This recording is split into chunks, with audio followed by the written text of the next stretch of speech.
dépêche de faire cette vidéo, car sinon je vais pas y penser, parce que ça concerne le microcosme des SpaceX, donc a priori mes archives parlent rarement de ça, sauf pour essayer de les faire correspondre à des lignes globales. Mais là, il s'est passé quelque chose d'absolument intéressant. Bon, alors tout le monde l'avait identifié, on connaît Nascimento, on connaît Malik, ils sont virils, ils se clashent par space interposé, rien de d'étonnant, hein, c'est la testo qui parle. Bon, moi je suis monté, alors moi je rappelle qui je suis, donc je suis un arrobas totalement insignifiant, qui fait 10 vues par tweet. Quand j'en fais plus, je ferme ou je verrouille le compte et j'ouvre un nouveau compte pour continuer de faire 10 vues par tweet. En plus j'ai la chance d'être shadowban prévenu par mail, je savais pas qu'on prévenait les shadowban par mail. Nous rendrons invisibles vos tweets, blablabla, salutations distinguées. Quand j'ai reçu ces mails répétitifs, harcelants d'ailleurs, je me suis marré parce que j'avais envie de dire, il se fatigue à envoyer un mail, enfin, l'algorithme se fatigue à envoyer un mail, alors que je le vois, hein, j'avais 3000 abonnés sur l'ancien compte, je faisais 2 vues par tweet, donc je me doute bien que ni le kidam moyen, ni mes abonnés voyaient mes tweets. Bon, peu importe, de toute façon, mes TL sont connus, ma DA est connue. Donc je rappelle, hein, je suis une personne qui cherche des clés, enfin qui a enquêté sur l'islam, qui n'a fait que les écouter, je suis quasiment jamais intervenu, même si le peu que je suis intervenu, ça a permis de savoir que cet arrobas existe. Je suis arrivé à la conclusion qu'il est absolument vital pour le monde que l'islam soit reconnu comme un crime contre l'humanité et une mafia pédocriminelle en raison des données UNICEF. Bon, que tout le monde peut facilement connaître, même s'il y a des gens qui vont essayer de se boucher les yeux, ça marche pas, elles sont trop terribles. J'ai expliqué que c'était une maladie psychiatrique due au pari de Pascal neurologique et que ça devient un handicap, c'est par destruction de récepteurs neurologiques, et je suis pour donc, et bien évidemment, une interdiction complète de l'islam pour les enfants comme pour les adultes. Et il m'est arrivé, bon, c'est pas spécialement d'ailleurs ma passion, mais il m'est arrivé d'avoir à répondre au moins 200 ou 300 fois, dans divers contextes, et pas d'ailleurs que sur Twitter, à comment je pourrais proposer, mais je serai jamais élu en 2027, je vais pas me présenter, personne ne me connaît, une intégration au système judiciaire, une amélioration de la Constitution, donc un changement de l'article 1er, on cesse de reconnaître les religions comme étant des multinationales qui auraient des droits supplémentaires par rapport à Coca-Cola ou Burger King. Je veux dire, les religions, voilà, je les définis absolument toutes comme des mafias athées, et alors, évidemment, moins le judaïsme parce qu'il est très confidentiel, mais enfin, et puis j'ai déjà fait des vidéos pourquoi les deux multinationales, islam et christianisme, ont une tendance générale à s'allier dans l'histoire pour essayer de faire disparaître les représentants du judaïsme, mais peu importe, j'ai déjà expliqué 1000 fois, et tout le monde le sait, d'ailleurs tous les gens qui me suivent le savent, m'ont republié, c'est sur YouTube, etc., que j'interdis les religions, si je pouvais prendre des décisions, hein, si je pouvais décider des lois, j'interdis, en plus je l'inscris dans la Constitution, le fait religieux, l'endoctrinement religieux au moins de 18 ans, c'est-à-dire que, et ça j'ai fait des vidéos très longues là-dessus, je définis toute religion comme étant une pornographie, et j'ai même vraiment argumenté pour montrer à quel point c'était proche. J'ai déjà décrit les prières collectives comme des partouzes et les religions comme des mafias sexuelles essentiellement, et on le retrouve dans les gens qui font semblant d'être traditionnalistes et qui en fait cachent, mais alors ça c'est pas une religion plus qu'une autre entre le christianisme et l'islam, cachent leur perversion sexuelle, mais en réalité on a des statistiques qui sont terribles qui montrent le lien entre la pédophilie et le désir de pureté religieux, etc. Enfin bref, je vais pas y revenir, j'ai fait des heures et des heures de vidéos. Donc voilà le contexte, je suis cet arrobase là, et je suis sioniste bien évidemment, comme la plupart des sphères qui alertent sur l'islam, j'ai rien d'original. Et là j'étais dans Malik maintenant. Malik c'est quelqu'un qui est désolé de voir ce que la Oumma française offre comme spectacle avec ses lacostéennes, ses racailles, ses intimideurs, ses racketteurs, les mecs qui font des tournantes, etc. J'ai déjà donné les statistiques, je suis même pas sûr que lui les connaisse d'ailleurs, puisque visiblement il visite pas mes TL. Et donc qui fait des space Twitter, je sais pas, j'ai pas beaucoup regardé sa TL, je plaide coupable aussi. En fait on visite pas les TL des uns des autres, c'est général, j'ai remarqué.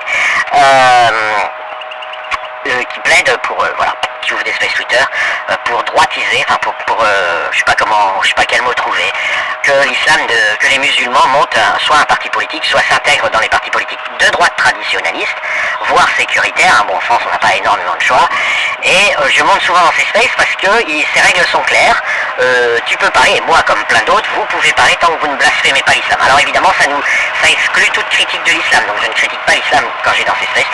Alors parfois il y a des moments malheureux, mais je le mets sur le compte de la faiblesse humaine, où il essaye d'obtenir une critique de l'islam qui ne viendra pas puisqu'on va respecter ses règles, et le milligramme de critique de l'islam qu'on va produire, il va y réagir. Mais nous on peut pas répondre parce qu'on peut pas, voilà, il est hôte et il a mis des règles qui sont... Donc c'est d'ailleurs un des éléments sur lequel, à l'extérieur du monde internet, je dis voilà, ça c'est le déséquilibre typique islamique, ils t'interdisent de blasphémer, mais en plus ils auraient envie d'argumenter en faveur de ça, mais tu peux pas, si t'interdis de blasphème, bah voilà, Samuel Paty décapité, rédaction Charlie assassiné, Salman Rushdie condamné à mort, sauvé de peu et il a perdu un œil récemment, etc. Tu peux pas aller ensuite demander à une personne de venir en face de toi, de critiquer l'islam et exiger de pouvoir lui répondre, puisque tu sais qu'elle va être captive. Dès lors que tu as un pouvoir d'autre, de code, de n'importe quoi dans la vie, qui te permet qui te met techniquement au-dessus en pouvoir, tu ne peux pas espérer de contradiction. On attend une contradiction de quelqu'un que s'il est... Donc voilà, bon, des fois ça peut arriver, par exemple, je sais plus, l'autre jour on me posait une question, puis la cohorte de Malik m'a dit, ah mais c'est formidable, les femmes qui obéissent à leur mari, qui leur préparent des bains de pieds, etc. Bon, bah j'ai laissé couler, c'est la vie. Et là aujourd'hui, je sais pas ce qu'il a... Alors, il y a le phénomène Nascimento. Donc Nascimento, c'est un sioniste qui travaille beaucoup, qui est, je sais pas comment, où est-ce qu'il trouve son énergie, et qui déambule partout sur Twitter, dans les SpaceX et sur TikTok, et qui est assez, viril, et qui parle assez vite, qui parle assez fort, qui est assez fougueux, et qui évidemment, de testostérone se rencontrent, il se frappe le chignon avec Malik, donc Nascimento ouvre un space, pour, je sais pas, je suppose défendre le sionisme, j'y étais pas. Malik en ouvre un derrière parce qu'il a dû vouloir contrer Nascimento, donc ça c'est un grand classique sur Twitter, les spaces et les contre-spaces. Il se trouve que moi je monte chez Malik, je n'étais pas vanté chez Nascimento, je vais pas dans les spaces alliés, hein, c'est parce que ça fait doublon, ça sert à rien d'écouter des gens qui sont dans votre camp. Donc moi Nascimento, moi je suis sioniste parce que je suis contre l'islam, mais ça n'empêche pas que je n'ai pas de raison d'aller écouter les sionistes. Sauf, si j'ai plus beaucoup de batterie, puis que je vais écouter de manière, on va dire, je sais pas comment dirais-je, cordiale, une fin de space de trader sioniste, où, bon, voilà, Nascimento, je remarque, enfin, je sais pas pourquoi, mais en plus, il change d'endroit, c'est compliqué, donc je vois pas ses spaces, donc quand il est haute, je vois pas, et là, tout à l'heure, c'est quelqu'un qui m'a envoyé, mais le space était terminé. En plus, il rec, donc comme il rec ses spaces, j'ai aucune raison de faire attention, parce que moi, mon objectif, c'est d'enregistrer les spaces qui sont pareils par leurs auteurs. Comme Nascimento, il a rien à cacher, il rec tout, voilà. Et donc, Malik et Nascimento se sont, j'imagine, disputés, bon, je sais pas si c'est sur le fond, il y a un peu de forme, mais alors, donc il a ouvert un space où Nascimento était le sujet, et alors, là, il s'est fait avoir par l'ambiance, en fait, parce qu'à un moment donné, j'expliquais que Silbou avait été influencé, et j'étais là, j'ai vu, elle est allée s'épancher 3 heures chez Oneman, enfin, dans un space nazi, donc, si vous voulez, quand vous en êtes rendu, allez, vous sortez de chez quelqu'un qui est sioniste pour aller chez les nazis, et dire tout le mal que vous pensez de l'hôte sioniste ou de l'intervenant sioniste, on voit bien que... Mais c'est tout, moi je la connais pas, je m'en fous de Silbou. Simplement, j'avais commenté l'erreur qu'elle faisait. C'est pas parce qu'elle s'est fritée avec un sioniste que tu vas t'épancher 3 heures chez Oneman. Et Zorro et compagnie, ça. Et j'ai enregistré tous les spaces, c'était d'ailleurs très marrant. Là, elle est intervenue, donc pour dire le mal qu'a pensé de Nascimento, donc c'est un nouveau sous le soleil, et moi je suis intervenu pour dire qu'elle pouvait être un peu manquer d'objectivité, voilà, ça n'avait aucune importance, et elle est remontée plus tard pour me crier dessus, t'es une serpillière des sionistes, t'es une serpillière des sionistes. Bon, voilà le contexte. Et Malik, je sais pas ce qu'il lui a pris, s'est comporté comme un gars, il y a 1 an ou 2, qui s'appelait Somme 41, mais lui il était LGBTiste, LFiste, communiste, et en plus, hitlérien. Et en plus, il avait compromis, et il m'avait valu mon plus grand nombre de vues sur YouTube, il avait compromis un communiste officiel, influenceur, lui qui fait des vues sur YouTube et qui vient pas sur Twitter, je sais plus comment il s'appelait le mec. Et ça avait fait tout un événement, un ramdam, ça a été repris par la sphère apostate, etc. Parce que évidemment, il proposait d'exécuter les apostats alors qu'ils étaient des gauchistes athées. Donc des gauchistes athées qui proposent d'exécuter des apostats, évidemment ça avait fait le buzz, et Somme 41 s'était impliqué là-dedans, et un jour je monte banalement chez France Intel, où je redis pour la 100e fois que je suis pour interdire les religions mineures, pour que les livres religieux soient en rayon adulte, avec évidemment Penthouse et compagnie, j'explique très rapidos pourquoi. Et là, Malik, ce qui est bizarre, c'est que bon, il avait peut-être une intention, je sais pas, c'est pas très important, mais il me dit, il le savait pas en fait. Moi je pensais qu'il le savait, il sait que je déclare que l'islam est une maladie, il sait que je déclare que l'islam, je veux qu'il soit reconnu officiellement comme un crime contre l'humanité, donc je pensais qu'il savait que je propose les mesures à côté, quoi, que les religions doivent être déclarées athées, parce que ça c'est très très très important. Aujourd'hui les religions, elles essayent de se faire passer pour des secrétariats de Dieu, d'une manière ou d'une autre. Donc moi j'ai toujours dit ça, c'est l'arnaque, c'est des Bernard Madoff, quoi. C'est l'escroquerie suprême. On ne peut pas être en demi-teinte. Une religion est une entreprise, est une multinationale, est un conglomérat. Ok, point barre. Donc tu peux pas venir dire que tu parles au nom de Dieu. Je veux dire, et en plus, elles prouvent leur athéisme en faisant ça, parce que parler à la place de Dieu, c'est vraiment faire un aveu d'athéisme, c'est le plus flat. Aucun athée n'arriverait à être aussi athée qu'un conglomérat religieux. Donc bref, j'ai développé ça des centaines de fois, et Malik, en fait, il me dit, arrête, tu pourras interdire toutes les religions. Et là, il m'a fait, et même le judaïsme, et même le judaïsme, et même le judaïsme. Et puis il a répété, il m'a coupé le micro, etc. Et en fait, moi, ma conclusion, donc j'ai rappelé ce que tout le monde sait, hein, oui, même le judaïsme, je vois pas pourquoi une religion parmi toutes les religions qu'il y a dans le monde échapperait à une telle législation. Bon, après, il faudrait qu'une telle législation soit travaillée, c'est pas J.C. Drazang qui va refaire le monde, et vous avez des juristes, vous avez des cogitations judiciaires à avoir sur ce qu'est l'enfant, la protection de l'enfance, etc. Protéger l'enfance contre les religions, c'est pas rien. Et ensuite, bien évidemment, vous avez des religions a priori auxquelles on reproche rien, ce qui est le cas du judaïsme. Personne ne reproche rien au judaïsme a priori, puisqu'il n'y a pas de chantage, il menace pas les gens. Mais vous pouvez pas dire, oh, on va faire une exception pour un tel, ah, non. Non, l'idée, c'est qu'il doit y avoir une protection de l'enfance. Donc, la liberté d'embrigader un enfant, et là, je ne parle pas d'enfer et pas de paradis, ça répond à Spartacus, c'est pas voilà, ça doit être, on peut pas aller raconter à un enfant, même s'il n'y a pas de conséquences ou de chantage, doit y avoir une réflexion là-dessus. Et de toute façon, on sait bien que c'est pas J.C. Drazang qui va être élu à la présidentielle de 2027 ou à une quelconque instance. Mais l'idée, si vous voulez, c'est réellement d'interdire tout contact de l'enfance avec ce qui est toxique. Donc les religions en particulier, puisque les religions, la pornographie, c'est à peu près la même chose. Et donc ces idées-là sont connues, mais apparemment ils ne le savaient pas. Et alors, je vais maintenant proposer une explication de pourquoi ils ne le savaient pas, parce que c'est là que c'est super passionnant. Je suis sioniste en tant qu'arrobas, je suis avant tout insignifiant, mais on peut, en tant qu'archiviste, en tant que personne qui cogite, qui archive du contenu, on peut me considérer comme sioniste. Mais dans tout le milieu activiste islamique de Twitter, de droite, de gauche, du centre, de ce que vous voulez, de gens qui votent pas, de fondamentalistes, de tout ce que vous voulez, ils n'arrivent pas, c'est même pas qu'ils veulent pas, c'est qu'ils n'arrivent pas à distinguer correctement le sionisme du judaïsme. Parce que pour eux, tout est religieux. En fait, pour un musulman, même comme Malik, tout est religieux. Il n'y a pas... alors il fait des efforts, hein, Malik, c'est quelqu'un qui essaye d'avoir une certaine honnêteté intellectuelle, mais à un moment donné, on peut pas. C'est-à-dire que par exemple, quand je parle là, pour lui, une religion, c'est quelque chose qui mérite le respect, vous voyez. Et en particulier, le judaïsme, et il s'est fait avoir par la propagande antisémite, alors que lui, a priori, il n'est pas antisémite, il a aucun intérêt ou aucune raison de l'être de manière personnelle. Je mets de côté le dogme islamique, à part l'antisémitisme naturel porté par son islamité à cause des textes islamiques, mais ça je le mets de côté, puisque sinon je traiterais aussi Vera d'antisémite, et j'ai déjà dit qu'elle n'était pas. C'est, voilà, si tu reçois un ordre, tu risques d'aller brûler vif éternellement en enfer si tu n'obéis pas, je ne vais pas accuser les gens d'adhérer à cet ordre. Ils y obéissent parce qu'il y a une menace, voilà, il y a un enjeu. Mais Malik, théoriquement, il n'est pas antisémite. Mais là, il est tombé, mais là, à pieds joints dans cette... Il n'arrive pas à voir qu'il n'y a aucun rapport entre les juifs et le judaïsme.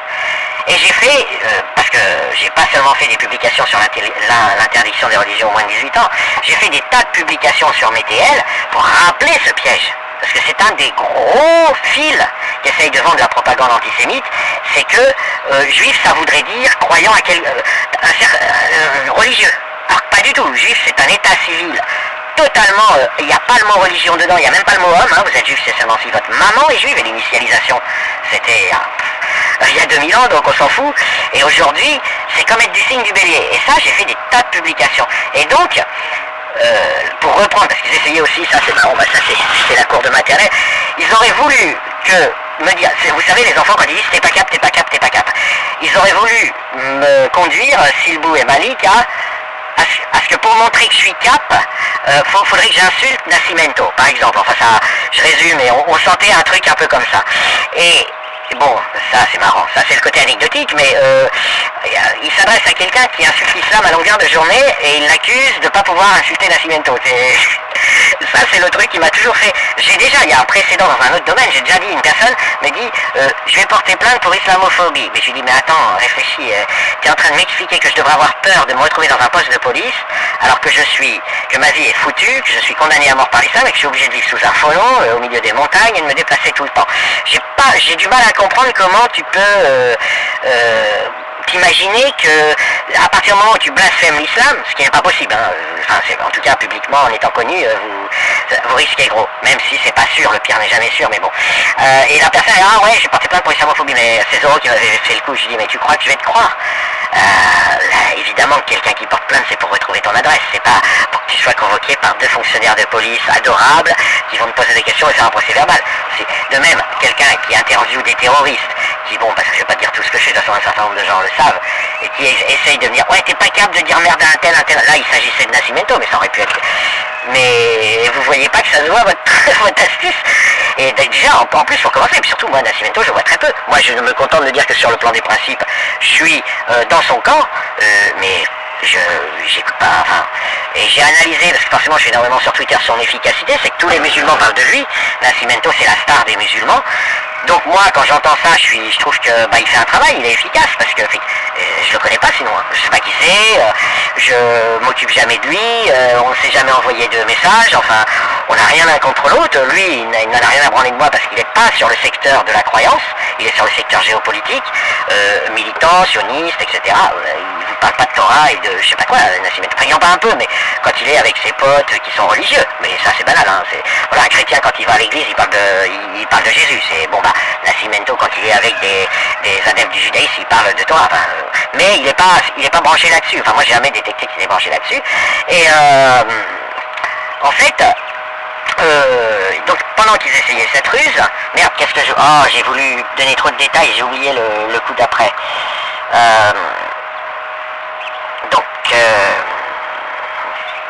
Bon, c'est pas grave. Ils l'ont fait à Malik l'a fait à ma place en quelque sorte. Ouais, le judaïsme, tu veux interdire le judaïsme au Brésil? Donc moi je disais oui, j'ai une TL, ça dégueule de messages où on voit que je veux interdire toutes les religions. Et moi j'insistais, je revenais, toutes les religions, il y a un... Mais, voilà, j'ai retrouvé ce que je voulais dire. Il est persuadé, son attitude montre qu'il est persuadé que... ce que lui font croire ses coreligionnaires, parce que lui il n'est pas tellement actif à ce niveau-là, il est persuadé que les gens qui soutiennent le sionisme soutiendraient le judaïsme. Voilà. Il est vraiment hypnotisé par la propagande antisémite qui essaye de faire passer les juifs pour des gens qui seraient comme les musulmans, c'est-à-dire adeptes de quelque chose, d'un dogme, d'une doctrine, etc. Donc je rappelle les chiffres, hein. Aux États-Unis, 70% des juifs sont athées, agnostiques, athées. Déistes, agnostiques, athées.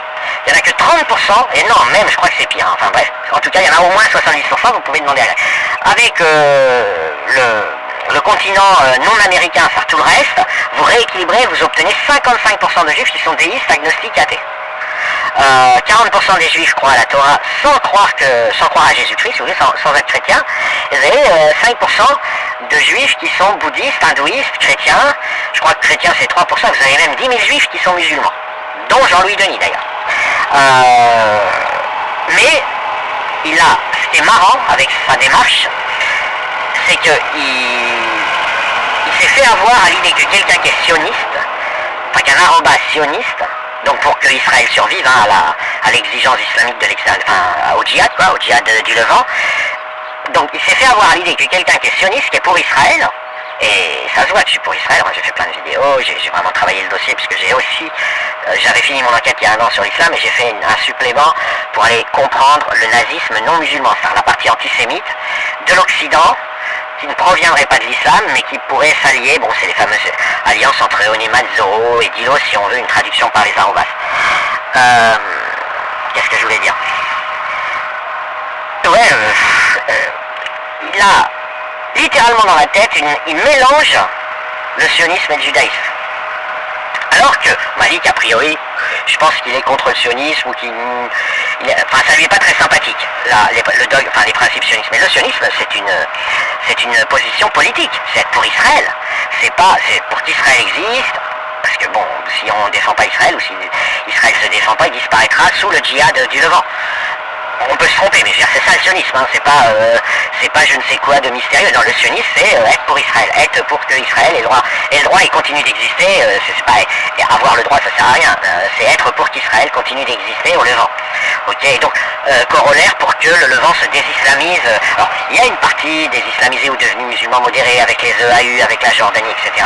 Mais pour que ce truc soit renforcé et que le Hamas disparaisse, le Hezbollah cesse d'occuper le Liban, que les mollahs iraniens soit éradiqué, etc.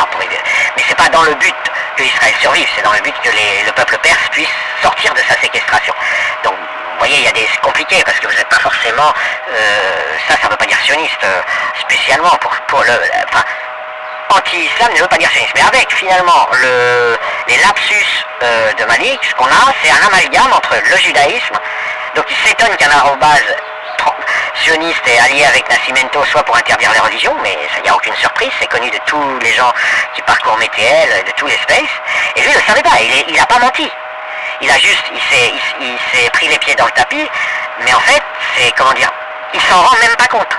Il s'en rend même pas compte. Il a l'impression que le monde occidental serait sympa, si j'essaye de dessiner sa pensée abstraite, serait sympa avec le judaïsme et pas sympa avec l'islam. Que le monde occidental, en quelque sorte, préférerait le judaïsme à l'islam, en tout cas une partie du monde occidental. C'est absolument, il n'y a rien ça n'a même pas de sens. Le juif n'est pas synonyme de quelqu'un qui croit à la Torah. Musulman, c'est bien synonyme de quelqu'un qui croit au Coran.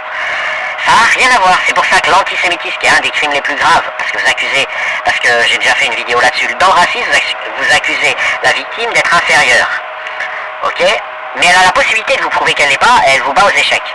Donc vous prenez un Sénégalais, il vous bat aux échecs, et vous a démontré qu'il n'était pas inférieur à vous. Homme blanc, blablabla. Dans l'antisémitisme, on laisse aucune chance aux juifs. Vous les accusez d'être des démons, et quand ils gagnent, vous dites, regardez, on vous l'avait bien dit, c'est des démons. Et donc c'est vraiment un crime qui est extrêmement dangereux, l'antisémitisme, avec sa version officialisée et formalisée dans le nazisme, parce que vous laissez aucune porte de sortie. Le juif sera toujours un démon qui gagne, qui perd, s'il perd, tant mieux, s'il gagne, ah, on vous avait prouvé qu'il avait passé un pacte avec Satan qui lui permet de gagner, etc.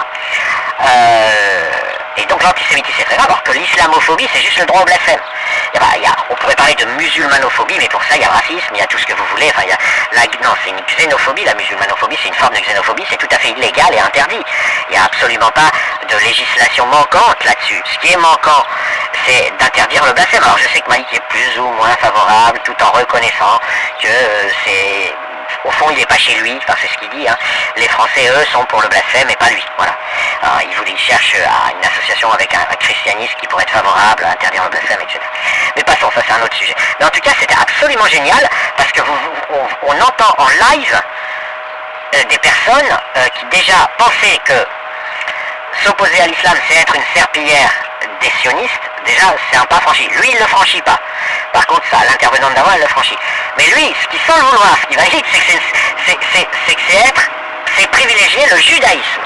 Et ça, c'est extraordinaire, parce que là, on est totalement sorti du sionisme et on est allé vers le judaïsme, de la part de Malik. Ah oui, tu vas interdire le judaïsme, hein, le judaïsme ceci, le judaïsme cela. Oui, c'est une religion. Si je dis interdire les religions au moins de 18 ans, le judaïsme, il fait partie des religions, et je vois pas, il y a zéro mystère là-dedans.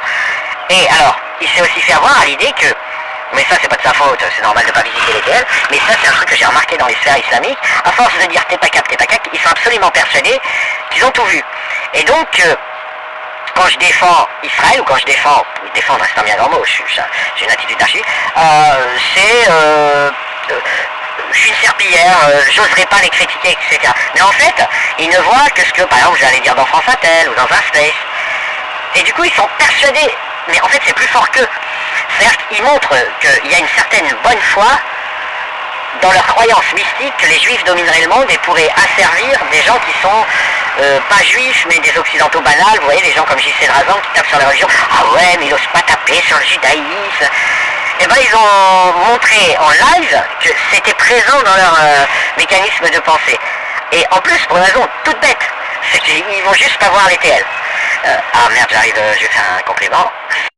Ouais, j'ai une appliquette qui me limite, voilà, parce que c'est gratuit, alors quand c'est gratuit, ça vous limite. Ah, les mecs, les programmes, enfin bref, les programmeurs, ils rajoutent du code pour te limiter, pour te forcer à acheter le produit, c'est vraiment fatigant. Donc voilà, on a eu un combo absolument génial. On a eu une confusion entre le sionisme et le judaïsme, une confusion entre ce que veut dire le mot juif indépendamment du sionisme. Hein. Le sionisme, c'est l'existence d'Israël, juif, voilà, c'est comme un signe du bélier, c'est un état civil, une croyance en la Torah. Hein, on va les appeler les croyants en la Torah, les gens je sais pas comment je pourrais les appeler, les noachides, ça s'appelle, si ça porte un nom, ça s'appelle les noachides, et là, ça ne concerne pas spécialement les juifs, c'est les juifs et les non-juifs. Alors on va plutôt appeler noachides des gens qui ne vont pas croire que Jésus c'est Dieu, mais qui vont croire que la Torah, c'est bien, ça vient bien de Dieu, vous voyez, ça va s'appeler des noachides, et vous pouvez être juif et y croire, vous pouvez être non-juif et y croire, vous pouvez être juif et ne pas y croire, vous pouvez être non-juif et ne pas y croire, et on trouve quand même des noachides. Alors c'est pas très fréquent, mais on en trouve.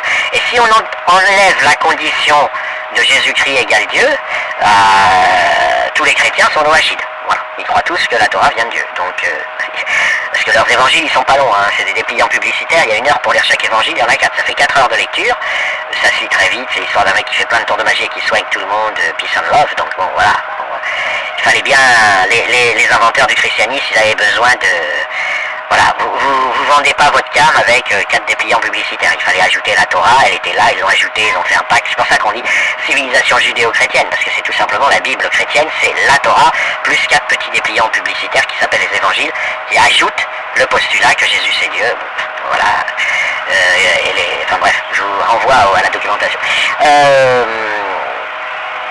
Donc on a eu cette confusion, et on a eu une confusion là qui est interne au monde de Twitter, et qui est amusante, mais qui je pense est très intéressante, c'est que des gens les gens ils fabriquent leur fermeture, vous voyez, ils s'isolent, ils empêchent les gens de parler, ils coupent les micros. Alors je parle pas de Malik, hein, je parle des spaces de France Intel, des 2-3 spaces de Zorro, de ceci, de cela, où ils se mettent entre eux, ils sont là, ils se macèrent entre eux, ils empêchent toute personne, tout propos contradictoire, donc c'est un peu une messe répétitive, ouais, on a tous bien raison, on est tous bien d'accord, avec, voilà, on discute pour apporter 3 nuances, donc on a ce phénomène, et parmi les messages qui vont émerger de cette ambiance renfermée sur elle-même, c'est « Ah, tout ça c'est de la faute des juifs ». Donc en fait ils veulent dire du sionisme, alors, ils vont dire des juifs un jour, du sionisme le lendemain, d'Israël.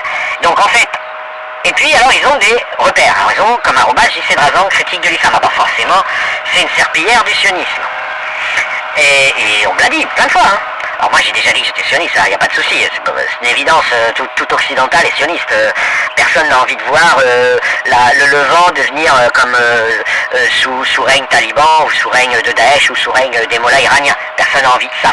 Alors certes, on peut comme dans beaucoup d'endroits faire semblant, avoir des dirigeants non musulmans comme MBS, comme M6 et compagnie, maintenir un islam tout en le surveillant, blabla. Bon, en fait les gens préfèrent qu'il y ait vraiment un endroit qui résiste à l'islam. Déjà ça donne de l'espoir, ça prouve que ça peut exister. Alors, et là c'est hyper difficile parce que le djihad est d'une violence extrême, mais globalement on va dire en dehors des islamo-gauchistes, le monde entier est sioniste, hein. C'est pas, voilà, il n'y a aucun mystère là-dessus, mais donc moi on m'a souvent dit que j'étais une serpillière, voilà, dans des spaces, et je les laisse dire évidemment, après je vais pas gaspiller de la salive pour aller les contrer, mais on le voit se manifester grandeur nature avec quelqu'un qui s'étonne alors qu'il n'y a rien d'étonnant à ça, parce qu'en fait non, j'ai aucun rapport, je suis simplement pour Israël.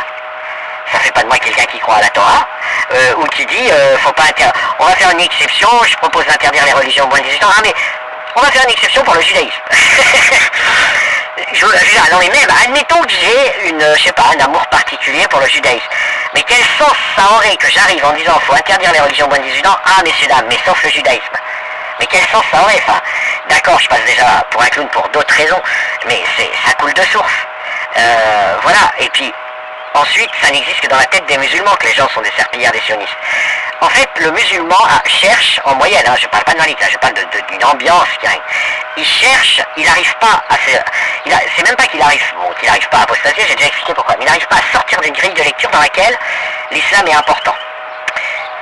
Et donc, il a besoin que l'islam mérite qu'on lui donne l'heure, en quelque sorte. C'est-à-dire qu'ils ont besoin de trouver un motif au fait de ne pas être musulman. Les gens seraient forcément des malades mentaux. Ça, c'est le propos de Résilient ou de Vera qui disent « Ah, ils ont reçu une éducation pourrie, c'est pour ça qu'ils ne sont pas musulmans. » Bon. Mais ils ont besoin aussi de proposer une explication plus ou moins géopolitique. Ce serait la victoire du sionisme. Le sionisme répandrait l'athéisme, l'agnosticisme et tout ça. Mais les gens, en fait, ce ne serait pas de leur libre choix qui rejetteraient l'islam, c'est parce que le sionisme a su astucieusement amener une détestation de l'islam.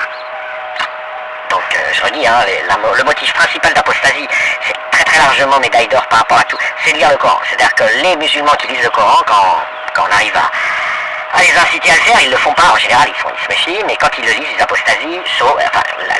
Parmi les causes d'apostasie, c'est la lecture du Coran qui fait apostasier, bien avant toutes les autres raisons. Parce qu'avant, vous voyez, ils étaient dans le jeu, islam modéré, les fondamentalistes ils déconnent, etc. On leur dit ok, va lire le Coran. C'est tout le travail de la sphère apostate et de la sphère anti-islam, c'est de dire, j'ai mis plein de vidéos, on en voit, mais de toute façon j'ai fait les statistiques. Le jeune, je parle pas du vieux forcément, le vieux d'ailleurs, un vieux qui apostasie à 50 ans, c'est pas très fréquent, enfin j'ai pas beaucoup ce cas-là dans mes statistiques, mais le jeune, son truc, c'est qu'il dit non, je n'irai pas lire le Coran, ou si je vais le lire, mais voilà, en fait il sait pas trop quoi dire, ou il dit non, mais tu le lis dans l'ordre de révélation du début à la fin. Les 2 premières sourates, puis l'affaire, hein. Vous arrivez, page 2, verset 68-13, ouais, ceux qui refusent d'obéir à Mohamed, ce sont des bâtards, bon, etc., etc. Mais généralement, les témoignages qu'on obtient, comment ils ont fait pour soit démarrer, soit même d'un coup, c'est 6 ans en moyenne, c'est 3 ans en moyenne avec de 1 à 6 ans, un apostasie sans fond, parce qu'il faut vaincre la peur de l'enfer, c'est la lecture du Coran, c'est pas d'écouter des chaînes israéliennes clandestinement dans sa cave, c'est la lecture du Coran, voilà. Donc, mais les mouvances de l'islam, ils ont besoin de chercher une raison au refus de l'islam, et ils ont trouvé le sionisme, avec cette confusion, le judaïsme, le sionisme. C'est pour ça que des arrobas comme moi qui apparaissent sionistes, non, mais banalement, hein, sionistes, et à part enquêter sur le nazisme et l'antisémitisme depuis 1 an, parce qu'avant c'était l'islam, mais j'ai essayé de bien récupérer un certain nombre de données pour essayer de cogiter là-dessus, de construire les schémas qui me paraissent les plus importants. Sinon, en fait, il n'y a pas de lien. Mais eux, ils ont envie de se dire, finalement, le sionisme leur fait peur, etc. Mais le sionisme ne fait peur absolument à personne. Encore une fois, Israël, c'est un pays de la taille de la Bretagne. Les juifs sont gentils, on les voit pas. Et quand on les voit, c'est plutôt agréable dans l'espace public. Et c'est plutôt des femmes, hein. C'est à Paris, c'est dans les milieux urbanisés. Et sinon, vous avez de temps en temps une personne, vous apprenez qu'elle est juive, voilà. Vous ne l'auriez pas deviné si elle vous l'avait pas dit. Et dans le monde musulman, ils disent ah ouais, le sionisme, les juifs, on n'ose pas les critiquer. S'il y a bien des gens qui vont jamais venir te faire chier parce que tu les critiques, pardon, mais c'est bien les juifs. Je veux dire, au point même que l'Occident en a exterminé 6 millions, enfin l'Allemagne en a exterminé 6 millions, c'est pas rien, vous voyez, pour rien, sans mobile, sans motif. C'est parce qu'avec motif, même criminel, on analyse, mais là, ces personnes-là sont tellement inoffensives qu'on s'est permis d'en exterminer 6 millions. Enfin, Hitler s'est permis, mais voilà. Mais pour le musulman, il y aurait une influence abstraite du sionisme sur le monde. Au point de se demander, waouh, J.C. Razang, il veut interdire toutes les gens, y compris le judaïsme. Et là, Malik, j'insiste, c'est quelqu'un d'honnête en général. Moi, je suis en opposition totale avec Malik sur presque tout. Je suis en accord avec lui sur l'idée qu'il faut discuter de méthodes pour éradiquer la délinquance barbare qu'il y a en France et qui vient principalement de la Oumma française et des jeunes.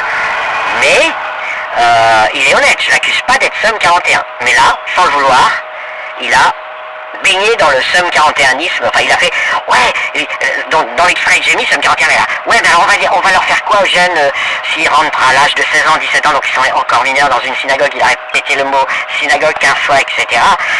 Extrait, alors que bon, bien évidemment on vise les mosquées, on vise les églises, enfin on vise les bâtiments religieux. Les synagogues, c'est évidemment que si on interdit les religions aux moins de 18 ans, tout ce qui est local, religieux, devient interdit aux moins de 18 ans, par définition. Mais s'il y a bien des gens qui s'en foutent, c'est bien les juifs. Eux, ils n'ont jamais posé de problème. Les chrétiens, j'irais regarder à 2 fois. Je pense qu'ils résisteraient à cette loi, ils seraient contre. Mais ouais, et puis évidemment, les musulmans, ce serait une déclaration de djihad très probable. Mais ils arrivent à inverser la peur et à finalement faire vivre des scènes. T'as l'impression, un occidental est soumis au sionisme parce qu'il en a peur, parce que ce sont leurs maîtres, etc. Et c'était contenu dans le discours de l'intervenante avant, et ça c'était super intéressant, on l'entend, de toute façon je vais récupérer toute la séquence. Elle dit t'es une serpillière, donc un occidental anti-islam serait automatiquement une serpillière du sionisme. Et le coup de Malik après, qui lui n'est pas, je vais pas amalgamer les deux, mais lui, il a du mal à faire le distinguo entre le judaïsme et le sionisme. Enfin du moins il s'est dit J.C. Razang, je me serais attendu à ce qu'ils défendent le judaïsme ou un truc comme ça. Mais c'est pour dire à quel point, au fond, les gens expriment plus d'eux-mêmes que de l'adversaire quand ils parlent. C'est pour ça que moi je parle pas d'ailleurs. Je fais des longues vidéos interminables. Finalement, ils parlent d'eux. Et cette séquence montre que ces 2 personnes, toutes elles sont honnêtes, hein. Elles ont leur position, etc. Mais Silbou, c'est pas quelqu'un de spécialement malhonnête. Bon, elle est énervée contre Nascimento, mais elle est pas malhonnête. mais elles ont des schémas dans la tête et finalement c'est en s'exprimant qu'elles ont l'air de faire un reproche à quelqu'un d'autre, là en l'occurrence l'insignifiant @jcdragon, et en réalité elles sortent tout ce qu'elles ont dans le ventre et elles le montrent à tout le monde. Et ça a été une scène, pour moi c'est une séquence extrêmement intéressante à garder.